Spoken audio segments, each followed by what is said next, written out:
এই মাত্র এয়ার অ্যাম্বুলেন্সে করে ওসমান হাদি সিঙ্গাপুর জেনারেল হাসপাতালের উদ্দেশ্যে রওনা হয়েছে।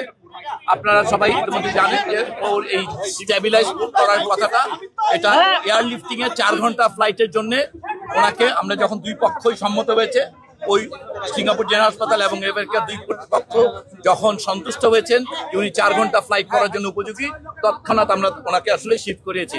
এখন আপনারা সবাই দোয়া করবেন। আমরা বলতে চাই যে ওনার আঘাত সম্পর্কে আপনারা ইতিমধ্যে অনেকবার শুনেছেন।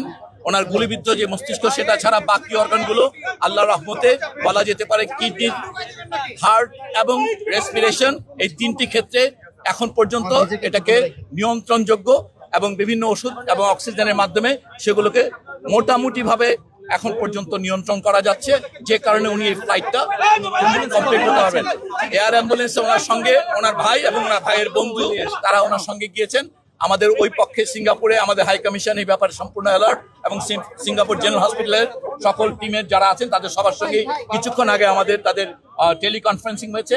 তারা নিশ্চিত করেছেন, এয়ার অ্যাম্বুলেন্স টিমের সঙ্গে টেলিকনফারেন্স করা হয়েছে, তারা নিশ্চিত করেছেন, এবং এখন আমরা আশাবাদী যে তাকে অন্তত পক্ষে আমরা সিঙ্গাপুর জেনারেল হাসপাতালে, আপনারা জানেন এই অঞ্চলের মধ্যে নিউরোসার্জারিতে সবচেয়ে ভালো সেন্টার, এখন আমরা শুধুমাত্র হাদির জন্য দোয়া চাইবো। আমরা আশা করবো যে সবাই আপনারা দোয়া করবেন। আল্লাহ যদি সাহায্য করেন অবশ্যই হাদি একটা মাত্রার সুস্থতা নিয়ে ফিরে আসতে পারবে। দোয়া করবেন সবাই।